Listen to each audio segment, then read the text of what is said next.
refer niya sa isang plastic surgeon dito sa Bacolod City. Pero kailangan niya ng follow-up na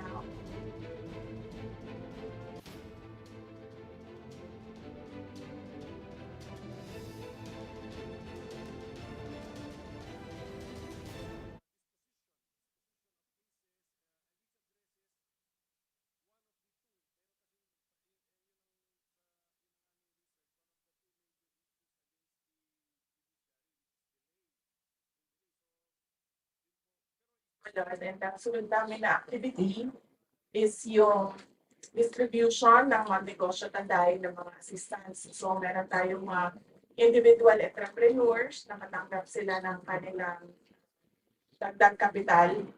And then yung isang grupo ng mga mushroom growers dito sa Bacolod City, nakatanggap din sila ng around 150,000 na additional capital para sa kanilang association. And then nag-meeting din kami ng ating Bacolod Satellite Office Lead dahil meron na namang possible na eruption ang Mount Canlaon. So, tinanong ko sila kung ano yung preparations nila. Sabi naman ng ating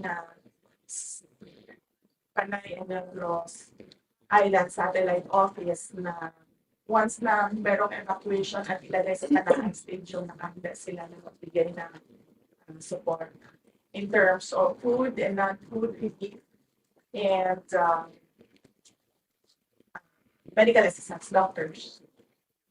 So yun yung ginawa namin dito ngayon sa So first question is answer you got one more. In connection po sa tulong natin sa Mount Canlaon yung affected na eruption, can you elaborate po itong yung number ng tulong natin, yung tulong na ginawa natin po? I didn't have the previous month or yung hinahanda ngayon. And then kasama rin. Yes, I do not have the numbers right now, but as we speak, I have Dr. Sarong prepare the numbers so that we can have some transport and siya yung data. So yung follow-up po, yung ating satellite office, patuloy ito na magpa-range. Sa ngayon, yes, patuloy siya na nag-function dahil meron mga kaming budget. So hanggang December 31, meron kaming budget for the entire year of calendar year of 2024. So that's no grace. Yung data lang ng assistance daw sa kanila, no reviews and preparation. So like after December, ano mangyayari sa satellite office? After December 31, well, sa ngayon, hindi namin masagot kung mag-operate pa ang satellite office by January 1 kasi hindi namin nakikita kung ano yung final budget ng Office of the Vice President dahil wala pa naman General Appropriations Act. So, once lumabas yung budget for next year, malalaman namin kung ano yung budget ng Office of the Vice President and then we will adjust accordingly. Okay, next question is Cheesy. Cheesy, Pricey, Daily Star.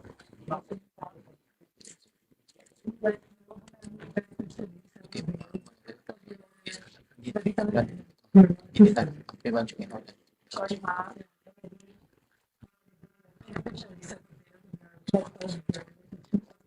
Okay, for the entire year of from January 1 to date, yung number ng beneficiaries ng medical assistance is 45,200. Yung 50,000. Bullion. For bullion assistance is 3,842.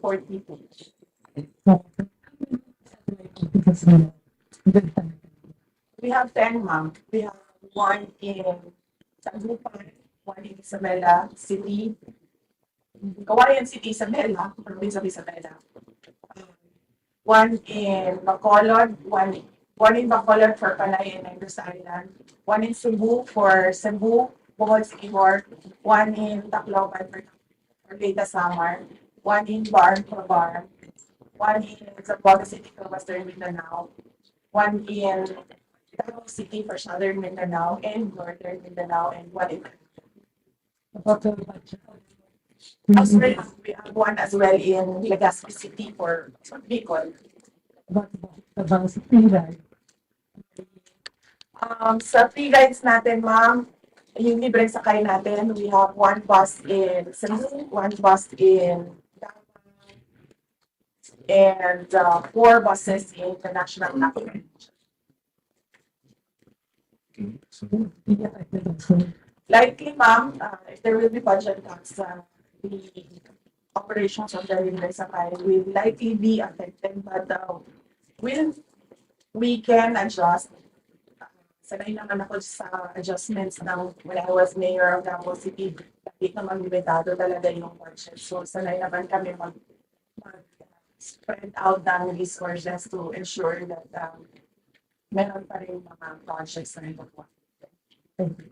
okay, so any more questions regarding the project of the OVP in Region 6? Okay, so we move on. Mr. Ambo, you need that? I did. Mr. Adrian Pero, may Yes, sir. Hi, ma'am. Good afternoon. Asking for on behalf of 24 hours. We wanted to get a reaction regarding doon sa pagkakalitin ng one of the office of the Vice President they are being detained at the House. Sandali lang. Pwede ko yung nanood eh. Side for Yes, so, meron kaming staff na nandoon ngayon sa hearing. Si Muslim Sanchez, si Calvin Tenido, si Evelyn Bravo, and si Calvin Tenido, yung isa, si Julieta manood sila ng hearing. Ano naman namin sa Office of the Vice President, kung ano yung gusto ng tao gawin, sinasuportahan lang namin. So, kung sinabi ng tao na mag-attention, then bigyan namin sila ng support kung ano man yung hinihigit nila or nire-require nila na assistance.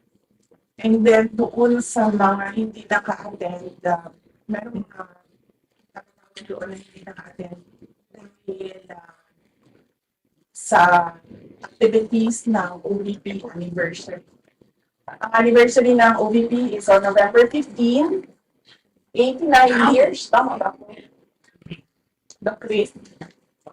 89 years ang OVP. 89 pa, 89 years ang OVP this year. November 15 ang anniversary namin. So marami sa mga personnel na galing sa central office nagpunta sa mga satellite offices dahil lahat ng satellite offices meron silang Thanksgiving, iba't ibang activities ng Thanksgiving. In fact, for Panay and Negros Island, set na kami sa November 17 na Thanksgiving. Ito din inaaklan din. Follow up after what happened sa pagkakalinis ng Tinibo. Will you be attending the one of hearing on November 15? I've not received a formal invitation. Follow up question sa mga di umano ay irregularities sa mga acknowledgement receipts AR po na di umano ay bogus as spurious to code. Mayroon doon kasi magkakaipin sa pero tila isang ginamit na ball pen. May mga pinakita ko po si Representative Ako na isang pero mga pink na pen na ginamit ni Pares, pink na ginamit ni ASEC or Tonyo. What's your take on that, maybe? Siguro, well, my take on that is purely paninira. Kasi wala namang ganyan na mga lumalabas sa audit observation memorandum na nakuha namin sa COA.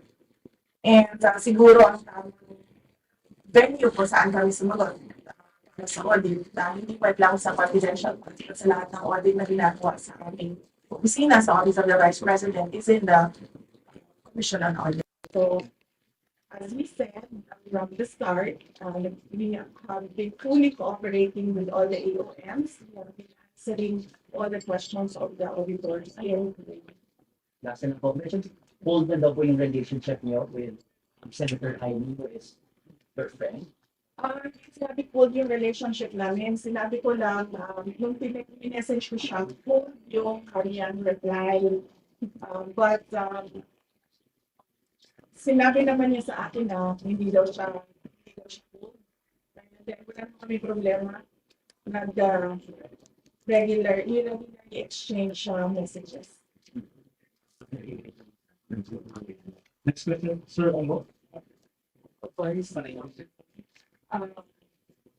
is the boarding cases ang ito na Actually, sir, napag-usapan na namin yan, pero nakalimutan ko yung numbers. But around, ayaw ko magbigay ng number kasi nakalimutan ko yung number, sir. But napag-usapan na namin yan kung meron ba mga personnel ng ODP na matatanggal, kung meron budget ka. Yes. Nung examine namin pa isa-isa by line item kung ano yung affected sa ginawa na ODP budget sa General Appropriations Bill, nakita namin na ubus lahat ng COSP namin na construction.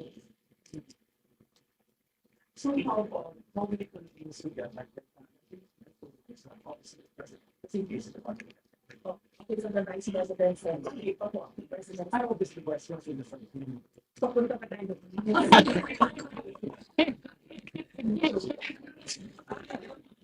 I'm sorry. Sorry, I do not have the numbers, but Dr. Chris will prepare the, yes. Yes, we can have yung July 1 natin na parang report. Do we have it? Do we have a copy? Sir, yes. Yung July 1 report natin. The report. So every yes, thank you. So, but this is the first year you go.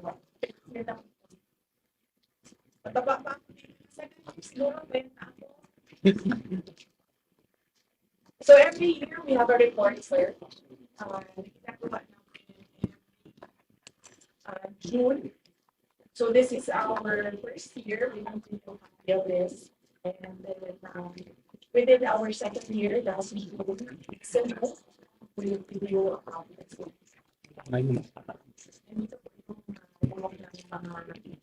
complements ng sa mga pension projects. Now, on first things first, we just hear about a mayor being there on that is again. Gamay. Ako to. Wala. Ngayon, personal decision ko na as of this moment, personal decision ko na one endorse ng kandidato. Local man or national candidate kasi maganda yung experience ko last week. Kaya talaga mga tao nagsasabi sa akin, umoto lang talaga nilang sinabi ko. So, given that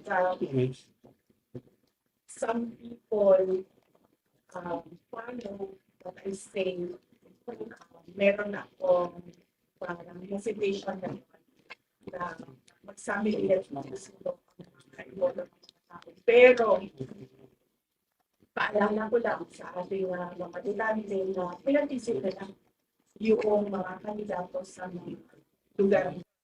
Tingnan nila kung ano yung nagawa, tingnan nila kung ano yung sinabi, at natupad ba or binigay ba yung mga sinabi ng kandidato. And syempre, ikumpara nila ang iba't ibang mga kandidato nila. Huwag silang maniwala sa endorsement lang ng isang tao o endorsement lang ng isang sikat na personalidad. Dapat kilatisin talaga ng mga botante ang kanilang mga kandidato. That way, mapanigurado natin na nananalo at napipili talaga yung mga karapat-dapat na umupo sa mga pwesto. Next question. Sir Dale, Action Vital. So, next, Miss Neo Pareño. Emerging doubts and start.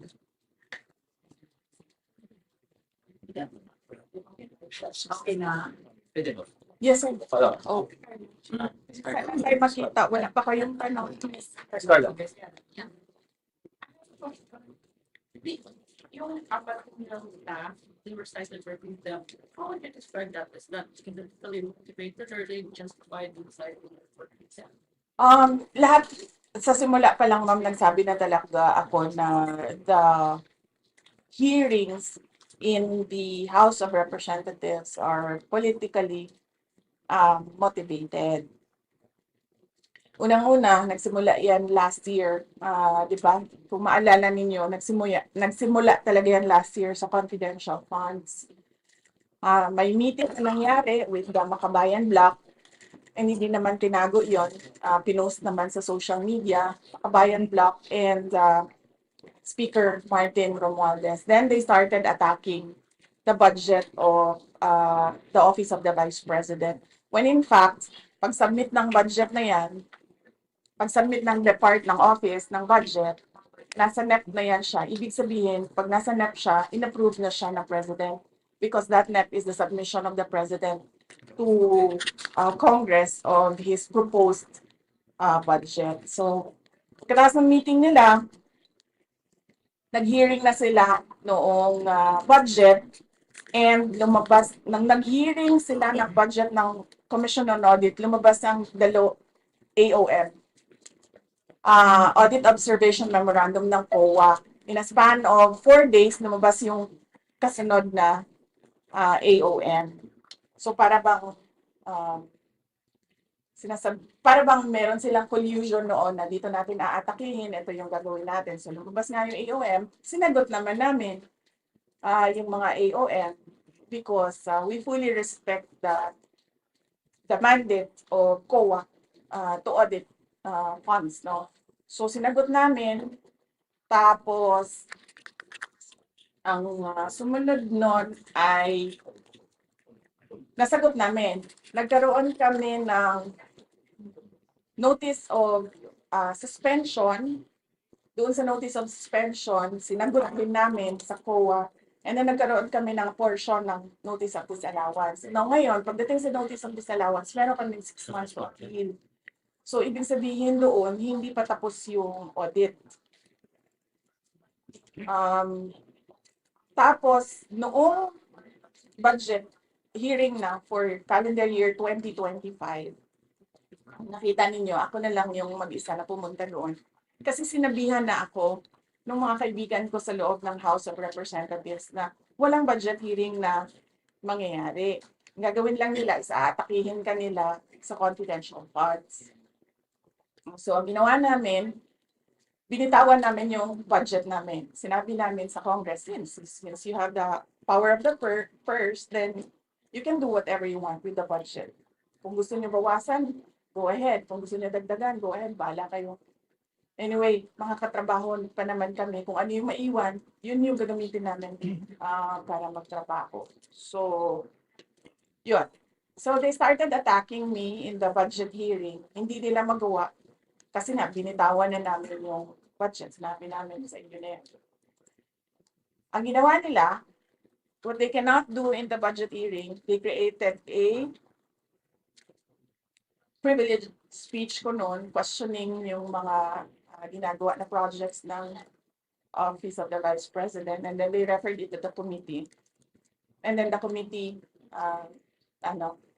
did the hearings doon sa privileged speech ni Congressman Valeriano, was it? So, ngayon, pagdating naman doon, kung makikita mo, wala namang nakamention na confidential funds sa privileged speech ni Valeriano, pero lahat ng tanong nila doon sa hearing nila ay patungkol sa confidential funds. So, noong una, pumunta ako doon, sinabi ko sa kanila na ang ginagawa ninyo ay fault finding. Naghahanap kayo ng mali kasi wala kayong makita, naghahanap kayo ng mali para makapaggawa kayo ng impeachment. Sinasabi nila, oh, siya lang naman nagsasabi ng impeachment, hindi mo kami nagsasabi. Hindi. As early as November last year, nag-announce na si Franz Castro, nagsabi na siya na we are um, talking about impeachment. Ang problema sa kanila kasi wala talaga silang evidence of wrongdoing. That is why pinipilit talaga nila na maghanap ng katiwalian, kumbaga, dyan sa mga hearings nila na hanggang ngayon, hindi pa rin nila nakukuha. Sinisira lang nila ng sinisira yung institution, yung integrity ng dignity ng institution ng Office of the Vice President, and of course, yung mga pangalan ng mga ordinary employees. Doon masakit ang loob ko kasi mga ordinary employees lang ito sila. I mean, sa akin, wala namang problema na sirain niyo ang pangalan ko. Kasi nung pumasok ako sa politika, expected naman na talaga yun na, di ba? Sa politika, siraan talaga yon. Sisirain mo ang kalaban mo para magmukha kang malinis, magmukha kang mabait. Ganun lang usual na strategy ng mga politicians. So, walang problema sa akin. Ang problema ko, at yun yung kinakasama talaga ng loob ko, ay nadadama yung mga tao na wala namang ginawa, kundi nagtrabaho lang doon sa Office of the Vice President. So, yes, it's politically motivated, ma'am. Kasi,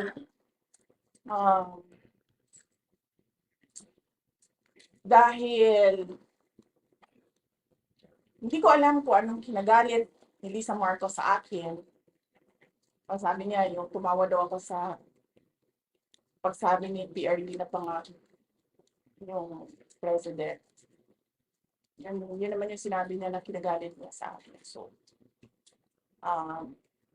wala na tayong magawa niyan. That's her personal take and personal feelings. And then si Martin, alam ko si Martin, he really wants to run for president. And if we cannot make it through a popular vote, he'll just do the charter change and run as prime minister. Thanks. Ma'am, expression ng paghinay ang office niyo po dito at yung programa namin sa XFM, Servicio Katropa ay may establish ng partnership na talaga. May referrals kami ng mga pasyente, dinadala dito kay Dr. Chris, tapos nirespondihan. Sayang naman yung umpisahan namin partnership na mag-close yung office dito. Yes, kahit man ako, nasisayangan din ako sa effort nila Doc Chris at lahat ng mga satellite offices sa iba't ibang lugar. Dahil hindi naman ito sila kasi mga politiko eh. Karamihan sa kanila, mga lang talaga, mga Pilipino na gusto lang talaga tumulong at magtrabaho at magserbisyo sa taong bayan. Nasasayangan din ako at saka nakita ko kasi sa Davao City nung mayor ako na kailangan talaga ng iba't ibang satellite offices. Actually, ang tawag namin sa Davao City, district offices. Divided into 11 districts in Davao City. One district office per district. Political district, we call it. Nakikita ko kasi madami talagang mga tao na pag hindi malapit yung access nila sa government services, wala na rin sila talagang initiative na pumunta kung nasaan yung sentro. So, yes, nasasayangan din kami. Pero tingnan natin, sir, kung ano yung kalabasan na budget ng Office of the Vice President, and then we'll work around it and see what projects we still can do by January 2025. Next, from the TV Garden. Darling from the Virgin Vice President. From the way things are, it's quite obvious that you are object of demolition and in this president because of the 2020 elections. My question is, are you eyeing the presidency in 2020? Wala pa yan sa mga plano ko, ma'am. I was asked kung tatakbo ba ako sa 2028 and then I answered doon sa mga kasamahan natin sa media sa National Capital Region Feb December 2026 would be the best time to decide kung tatakbo sa 2028. There's a follow-up from the OVP media. Ang sabi po ni Deputy Speaker Suarez, bakit daw pare-parehas yung mga travel order na bakit pare-pareho na may travel order lahat ng mga officials ng OVP yung sinusulpina on the day of the hearing? Ang accusation niya daw, mayroong malicious intent na ipag-issue ng travel order. That is not true. In-explain ko na kanina, no? Walang mali siya yan. Meron kaming OVP anniversary sa November 89th anniversary sa November 15. Lahat kami, tulad kami ni JC, nandito kami ngayon to discuss OVP anniversary for Panay and Negros Island. So, merong isa pumunta ng Cebu at merong isa his trip was not for a anniversary. Ang trip niya is to Caraga, preparing for possible typhoon sa December. Kasi usually Mindanao, December yung bagyo sa Mindanao. Experience namin doon. Even nung mayor ako, nakadalawang bagyo ako. December lagi ang Mindanao na bagyo. And then the other two, yes, Thanksgiving ang kanila. Yung isa Bukidnon ng area. So, kahit ako man, wala din ako sa central office for after November 16 kasi tuloy-tuloy na yung mga Thanksgiving activities ng iba't ibang satellite offices. Busy ang Office of the Vice President ngayon kasi from our 89th anniversary, November 15, meron na kaming year-end celebration on November 29. So, pinasok namin lahat ng schedule between November 15 and November 29. And then, ang maiwan na lang for December are the Christmas gift giving doon sa Luzon sa NCR. Yeah. Madam Vice President, Yes, your ma'am. father was spoken to have said na he's asking you to get out of politics. So it's your Yes, ma'am. Oo. Pagkatapos niya ako sinabi na tumakbo akong mayor, tumakbo akong vice mayor, sabihan niya ako na, darating tayo doon, ma'am. Darating din tayo doon na hindi na ako sasali sa politics. Ako man, gusto ko din. Ang problema ko is that I need to answer to 32.2 million Filipinos na who gave their trust and confidence for me to become the Vice President of everyone, hindi lang 32.2 million. Darating din tayo doon na hindi na ako sasali sa politika. But buhay kasi natin, hindi natin alam kung anong mangyayari bukas. We can only plan. But it's always God's purpose that shall prevail. So, plano lang tayo ng plano, ma'am. Pero magtiwala din tayo sa Diyos. Follow-up kayo, sir. Congratulations.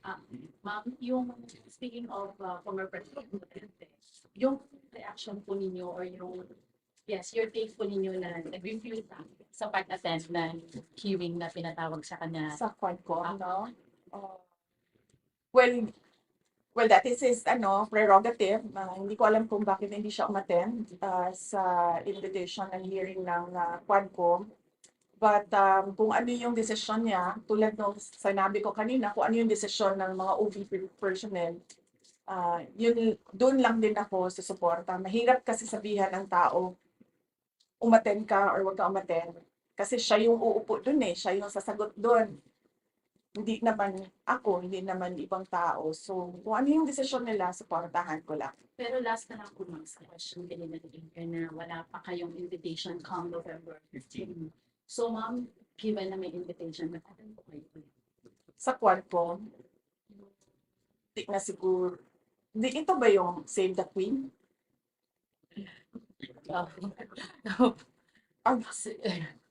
Ma-attend po kayo ma'am.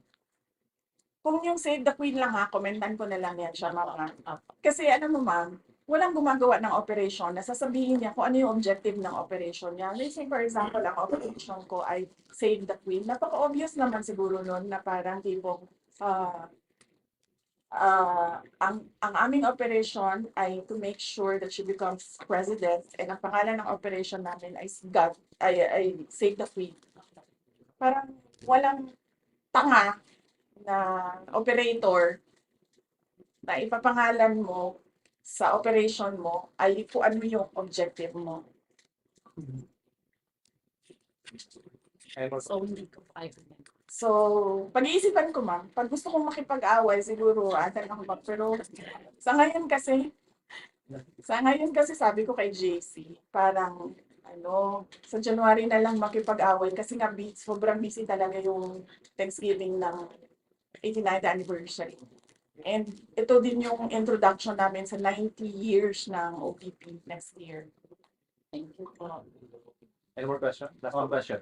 Follow up, may replacement na ba kay Attorney Bono after his resignation as your official spokesperson?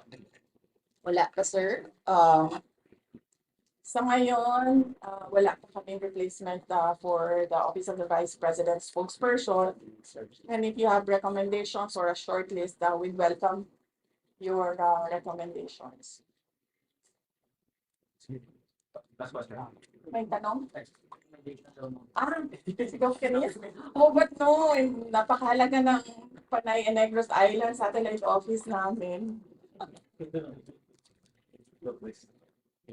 Last question. What can you say about the party list and other party lists identified during former President Rodrigo Duterte time as friends that are still running for? Sorry. What can you say about the party list and other ACT? other identified party lists that are served as administration that are still running? Makabayan ka? And the list. ACT teachers, no? Yes. Well, sa mga botante, pag-isipan ninyo kung susuportahan nyo yung ACT party list kasi kahit na convicted na sa child abuse yung kanilang nominee ay hindi pa rin nila pinapalitan. So, hindi ko alam.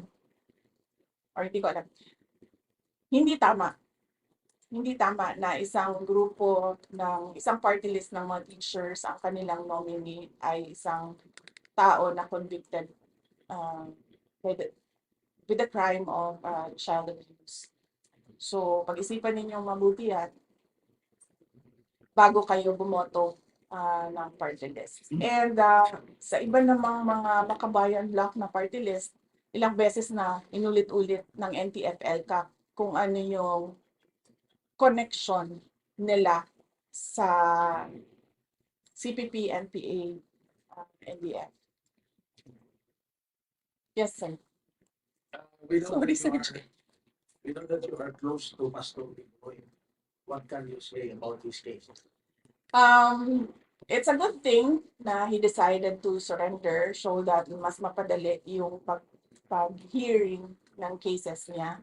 And I understand he's fully cooperating with the courts. And